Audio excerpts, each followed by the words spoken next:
Hello, everyone, and welcome back to the Learn and Talk English podcast. I'm Maria, and today we're going to dive deeper than ever before into everyday English phrases. We're not just listing phrases, we'll explore how each expression is used in various contexts with plenty of relatable examples and practical tips. By the end, you'll be fully prepared to use these phrases confidently and naturally. Ready, Jack? Absolutely, Maria. Let's jump right in with the first phrase. What's up? This phrase is informal and friendly. It's commonly used among friends or colleagues when greeting each other casually. Picture yourself meeting your friend at a cafe. You might say, "Hey, what's up?" Your friend could reply, "Not much, just relaxing. What about you?" It's an easygoing way to initiate conversation. But remember, avoid using this in formal situations like meetings or official communications. Moving on to the second phrase, long time no see. This expression is ideal when seeing someone after a significant time apart. Imagine bumping into an old college friend at the supermarket. You'd enthusiastically say, "Hey, long time no see, how have you been?" They might respond, "Wow, it's been forever, I'm great. You?" It's warm, inviting, and helps easily reconnect with someone without any awkwardness. Our third phrase today is, I'm beat. Use this phrase to express that you're extremely tired. Suppose you've had an exceptionally busy day at work or an intense workout. If someone asks how you're feeling, you might respond, "Honestly, I'm beat. I can't wait to rest." This conveys exhaustion in a relaxed and informal way, perfect among friends or close coworkers. It sets clear expectations about your energy level, without sounding too serious. Next up, we have, it's a piece of cake. This phrase means something is very easy or effortless. Imagine someone asking you about a task you found easy, like a presentation or a test. You'd casually reply, "It was a piece of cake." Alternatively, if someone is worried about trying something new, you can reassure them, saying, "Trust me, it's a piece of cake. I'll show you how." This expression is supportive and comforting, commonly used to encourage others. The fifth phrase, let's call it a night, indicates it's time to stop whatever you're doing, usually because it's getting late. If you're working late or hanging out with friends, you might suggest, "All right, let's call it a night." It's gentle, friendly, and indicates everyone is probably tired and ready for rest. This expression is widely understood and appropriate in various casual scenarios. Thanks, Jack. Let's continue with the next 5 phrases. Number 6 is I'm running late. It's a polite way to let someone know you'll arrive later than planned. If you're meeting someone at a certain time but realize you're behind schedule, you might send a quick message saying, "I'm running late. Sorry, I'll be there soon." This phrase is helpful both personally and professionally, showing consideration by keeping others informed. The 7th phrase, hold on a second, politely requests someone to wait briefly. Imagine you're on the phone and you need to quickly find information. You might say, "Hold on a second while I check." It's quick and practical, helping maintain smooth conversations without appearing rude or dismissive. Next, it slipped my mind, softly admits you've forgotten something. Suppose your friend reminds you about sending an important email. You can respond with, "Oh, I'm sorry, it completely slipped my mind. I'll do it right now."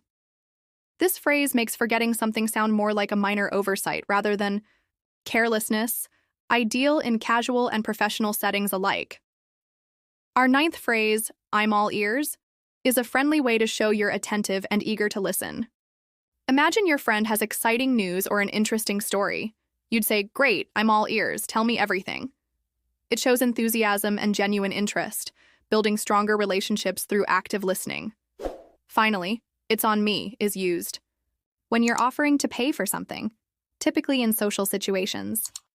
Suppose you're having lunch with a friend, and when the bill arrives, you say warmly, "Don't worry, it's on me today."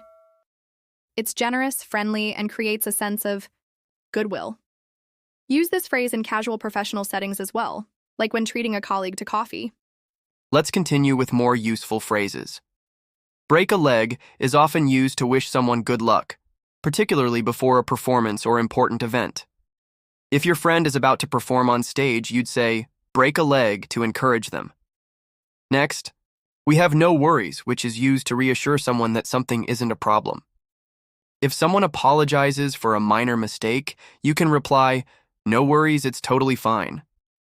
Can't complain expresses contentment or satisfaction. When asked how you're doing, responding with "can't complain" means things are going well enough that you don't have major issues to discuss. Keep me posted means asking someone to update you on a situation. For instance, if your friend is awaiting important news, you'd say, "Keep me posted about how things go." Hang in there is a supportive phrase used to encourage someone to remain strong during difficult times. If your friend is stressed, you'd kindly say, "Hang in there, things will improve soon." Another useful phrase is "my bad," which is a casual way of admitting a mistake or minor error. For example, if you accidentally bump into someone, you could say, "Oops, my bad." "Sounds good" is a phrase used to agree with someone's suggestion. If someone invites you to dinner, you might say, "Sounds good, let's do it." Next, let's hit the hay means it's time to go to bed. After a long evening, you could tell your roommate, "I'm exhausted, let's hit the hay." "I'm feeling under the weather" politely expresses that you're not feeling well. If someone asks if you want to go out, but you're sick, you'd say, "Sorry, I'm feeling under the weather today." "I'm swamped" indicates that you're very busy or overwhelmed with tasks. If asked for help during a busy period, you could respond, "I'm swamped right now, can we do it later?" Finally, "let's wrap it up" signals it's time to finish something, often a meeting or discussion.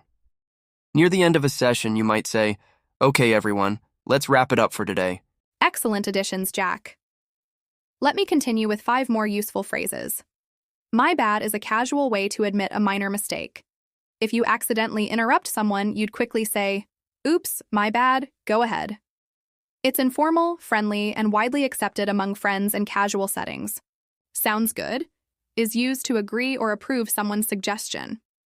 If your friend proposes meeting for dinner, you'd respond, "Sounds good, let's meet at 7." It's friendly, simple, and indicates clear agreement. "Let's hit the hay" means it's time to sleep. After a tiring evening, you'd tell your roommate, "I'm exhausted, let's hit the hay." It's casual, comfortable, and clearly conveys readiness to rest. "I'm feeling under the weather" expresses not feeling well or mildly sick. If invited to an outing but you're unwell, you'd politely decline by saying, "Thanks, but I'm feeling under the weather today." It's polite, gentle, and clearly communicates discomfort without too much detail. "I'm swamped" indicates being extremely busy or overwhelmed with tasks. When a coworker requests immediate help but you're already overloaded, you'd say, "I'm swamped. Right now, could we do it later?" It communicates clearly without sounding dismissive. Thanks, Maria. Let me give another set of examples for clarity. For "my bad," imagine you mistakenly take someone's pen. Upon realizing it, you'd return it promptly, saying, "My bad, I thought it was mine."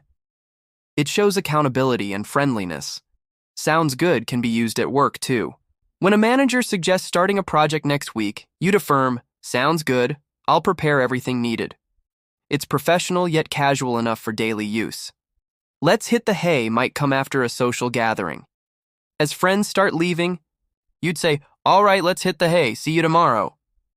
It's comfortable and practical. "I'm feeling under the weather" could be used at work to inform colleagues, "I won't join the meeting today, I'm feeling under the weather." It politely communicates your inability without extensive explanation. Finally, "I'm swamped" is helpful in managing expectations. When your boss requests immediate action, you could respectfully say, "I'm swamped right now. Can this wait until tomorrow?" It communicates workload transparently and professionally. Now you are about to listen to 2 esteemed experts in English linguistics who will take you on an even deeper exploration of these phrases. They will not only provide additional insights into their meanings and nuances, but will also shed light on the specific context in which these expressions are most appropriately used. Understanding language is more than just memorizing words and phrases. It's about knowing when, where, and how to use them effectively. Some of these phrases, while common in casual conversation, may not always be suitable for every situation. Our experts will discuss circumstances where using certain expressions could be perceived as impolite, inappropriate, or even confusing, depending on factors such as formality, cultural context, and the relationship between speakers. We strongly encourage you to listen attentively to this segment, as it will equip you with a deeper understanding of natural English communication. Stay with us until the very end, as this discussion will provide valuable tips that will help refine your language skills and enhance your confidence in real-life conversations. And of course, don't forget to like and subscribe to our channel, so you never miss an episode filled with practical language insights. Stay tuned, as there's much more to come in our next segment.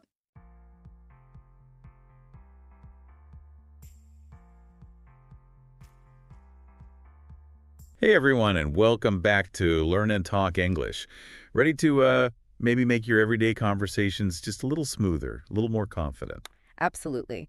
Today, we are going to explore some common English phrases that can really help you sound like a native speaker. Okay, so think about this. You're at a friend's play, and they're about to go on stage. What's a fun way to wish them luck in English? Well, instead of just saying good luck, you could say break a leg. It sounds strange, I know, but it's a very common way to wish someone well, especially in the world of theater and performance. Yeah, I can imagine your friend is super nervous before their big audition, and you could say, don't worry, just go out there and break a leg. It's like a little inside joke that everyone understands. Right, and they'd totally know you're not actually wishing for them to break a leg. Now, what if someone apologizes to you for something small, like bumping into you? Instead of just saying, it's okay, you could try using a phrase like, no worries. It's casual, friendly, and lets them know you're not bothered at all. Exactly. So picture this. You're at a coffee shop, and a friend accidentally spills their drink on your table. You could say, no worries, it happens. It's a quick way to put them at ease. Okay, so let's say someone asks you the classic question, how are you? Are you maybe a little tired of saying, I'm fine, or I'm good all the time?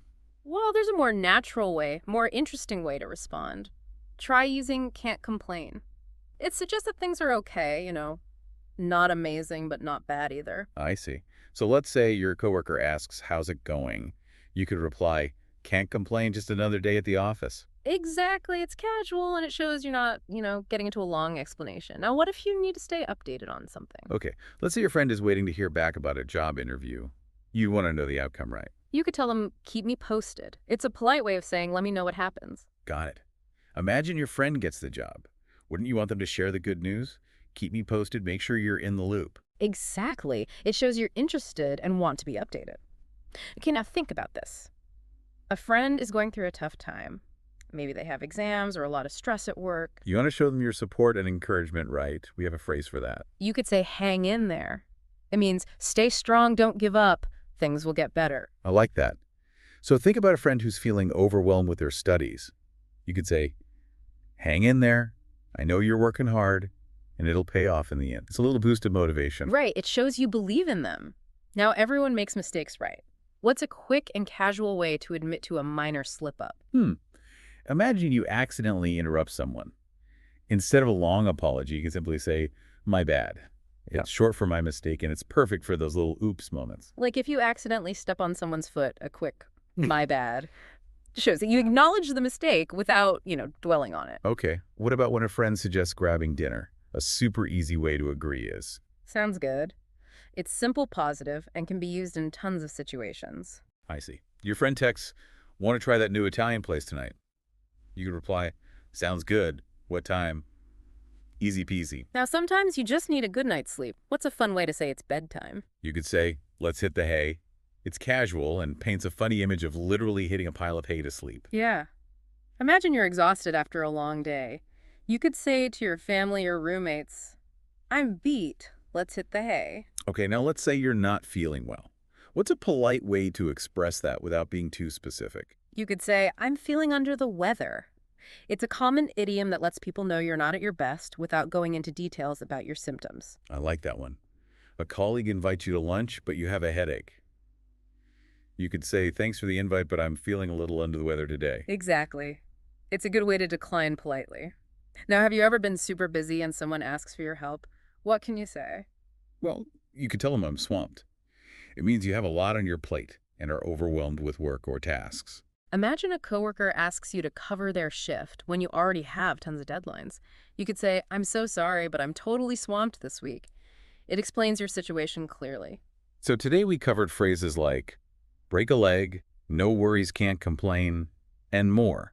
We encourage you to try using them in your daily conversations. Remember, the key to learning a language is practice. What were some of the phrases that stood out to you today? Share your thoughts in the comments below. And don't forget to like and subscribe to our channel for more fun and helpful English lessons. Welcome back to Learn and Talk English. In part 1, we explored some fantastic phrases to help you sound more natural in everyday conversations. Ready for more? Absolutely. We covered break a leg, no worries, and even how to politely say you're busy with I'm swamped. Now let's talk about using these phrases in different situations. You see, even though a phrase has a general meaning, the way you use it can change depending on who you're talking to and what you want to say. Okay, that makes sense. It's like how break a leg is perfect for wishing someone luck before a performance, but you wouldn't say it to someone going for a job interview. Exactly. The context is important. Let's take no worries.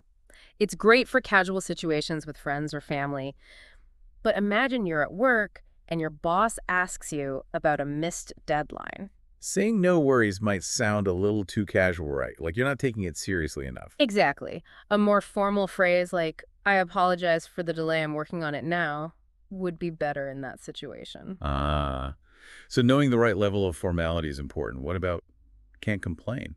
We said it's a good alternative to I'm fine. Right, but think about this. If your best friend asks how you are and you're really excited about something, can't complain might not capture that feeling. Yeah, you'd want to express that excitement. You might say, I'm amazing. I just got some great news or something like that. Exactly. Can't complain works best when you're feeling neutral or don't want to go into detail. Now let's talk about keep me posted. It's great for requesting updates, but sometimes it needs a little softening. I see what you mean. Saying keep me posted to someone who's already busy might sound daunting, like you're putting pressure on them. Right. Imagine a coworker is working on a complex project. Instead of just saying keep me posted, try something like, if you have a chance, could you keep me updated on how the project is going? Oh, that sounds much more polite and considerate of their time. Exactly. And it still gets your message across. So let's look at hang in there. It's a wonderful phrase for support, but it needs to be genuine. You mean you shouldn't just throw it out there without really meaning it? Exactly. Imagine a friend is going through a really hard time, like a loss in the family. Just saying, hang in there, might feel dismissive of their feelings. Yeah, you'd want to show deeper empathy. You could say, I'm so sorry you're going through this. Please know that I'm here for you if you need anything. Yes. Offering specific support shows you truly care. What about my bad? It's great for little mistakes, but... But you wouldn't use it for something serious, right? Exactly. Imagine you accidentally spill coffee on someone's important documents. A quick my bad isn't enough. You'd need a sincere apology like, I am so sorry, I'll do everything I can to fix this. Right. The seriousness of the mistake should match the level of your apology. Sounds good is another one to consider. It works great for casual agreement, but... Sometimes you want to sound more enthusiastic, right? Exactly. If someone invites you to an event you're really looking forward to, instead of just saying, sounds good, you could say, I'd love to. That sounds amazing. Yeah, that shows your excitement much better. What about let's hit the hay? It's fun and casual, but... But you wouldn't use it in a formal setting. Imagine you're at a business dinner. You wouldn't say to your client, well, I'm tired. Let's hit the hay. Definitely not. Something like, it's been a pleasure. I should probably head home now. Would be much more appropriate. Now I'm feeling under the weather is a good way to say you're unwell without being too specific, but... But if you need to take time off work, you'd probably need to give a bit more information, right? Exactly. You might say, I need to take a sick day. I woke up feeling really unwell. It's important to be clear about needing time off. Finally, I'm swamped is great for expressing you're busy, but it can sound a bit abrupt on its own. Right. If a friend asks for a favor and you're truly overwhelmed, instead of just saying, I'm swamped, you could say, I'm so sorry, I'm completely swamped right now. Would it be okay if we reschedule? That sounds much nicer, right? You acknowledge their request while explaining your situation. Now, we've talked about how the context affects how you use these phrases, but there's another important layer, your tone of voice. Tone of voice. You mean like how you say something can change its meaning? Absolutely. Think about it. Sounds good can sound enthusiastic or unenthusiastic depending on your tone. Even no worries can sound sincere or sarcastic depending on how you say it. So it's not just the words themselves, but how you deliver them. Exactly. Paying attention to your tone helps you communicate more effectively. We've also talked about formality. Using the right level of formality shows you're aware of social cues. So even though my bad is a great phrase, you wouldn't use it with someone you need to be respectful towards, like a teacher or your boss. Right. You'd choose a more formal way to apologize. Now let's talk about something else that's crucial for sounding natural. Using these phrases in longer sentences and conversations. That sounds like a good next step. Yeah. We've learned individual phrases, but how do we put them together in real-life conversations? That's what we'll focus on in part 3. We'll show you how to weave these phrases into natural-sounding conversations, making your English flow smoothly and confidently. Stay tuned. Welcome back to Learn and Talk English. In this final part, we're going to put everything together and practice using our cool new phrases in longer conversations. Yeah. It's time to take these phrases out of isolation and see how they work in real-life scenarios. Remember, the goal is to sound natural and confident when you speak. So let's imagine a few situations. What if you're meeting up with a friend you haven't seen in a while? How could you start the conversation? Well, you could start with a friendly greeting, like, "Hey, it's great to see you. How have you been?" And your friend might respond with, "Can't complain, things have been pretty busy, but good, how about you?" Perfect. You've already used one of our phrases. Now you could continue the conversation by asking, "What have you been up to?" Or, "Anything exciting happening in your life?" And let's say your friend tells you about a big presentation they have coming up at work. This is a perfect opportunity to use break a leg. You could say, "Wow, that sounds like a huge deal. Break a leg." Exactly. It shows you're supportive and adds a touch of humor. Now let's imagine a different scenario. You're at work and you accidentally spill coffee on your colleague's desk. Oh no, that's definitely a moment for a sincere apology. What could you say? You could say, "Oh my goodness, I am so sorry. I completely spilled my coffee. Let me get you some napkins." And then you could add, "No worries, it happens to the best of us," to try and lighten the mood a bit. That's a great combination of a sincere apology and a reassuring phrase to put your colleague at ease. It shows you're taking responsibility, but also trying to minimize their stress. Right. Now let's switch gears. Imagine you're texting a friend to make plans for the weekend. Okay, you could start by saying, "Hey, any fun plans for this weekend?" And your friend might reply with, "Not sure yet. What are you thinking?" This is a great time to suggest something. You could say, "I was thinking of trying that new Italian place. Want to join?" And if your friend agrees, they could simply reply with, "Sounds good. What time works for you?" Excellent. See how easily these phrases fit into natural conversation. Now let's say you need an update from a coworker on a project. Okay, you could start by saying, "Hey, how's that project come along? Just wanted to check in." And your coworker might respond with, "It's going well, but I'm a bit swamped right now. Can I give you an update tomorrow morning?" Perfect. They've used swamp to explain their busy situation, and they've also given you a specific time for the update. Exactly. It's clear and efficient communication. Now imagine you're talking to a friend who's feeling stressed about an upcoming exam. You could offer encouragement by saying, "I know you're feeling stressed, but I believe in you. You've studied hard, so just hang in there." That's a great way to combine support with a motivational phrase. It shows you're empathetic but also confident in your friend's abilities. So as you can see, these phrases can be used in so many different situations. The key is to be mindful of the context, your tone of voice, and the level of formality. Right. And the more you practice, the more natural and confident you'll become. Don't be afraid to experiment with these phrases in your daily conversations. Remember, everyone makes mistakes. When learning a language, it's all part of the process. Exactly. Even native English speakers make mistakes sometimes. What's important is to keep practicing and have fun with it. We hope you've enjoyed these 3 parts, and we encourage you to keep using these phrases in your daily life. You'll be surprised how quickly they become second nature. And don't forget to like and subscribe to our channel for more English learning tips and tricks. Thanks for joining us on Learn and Talk English. We'll see you next time.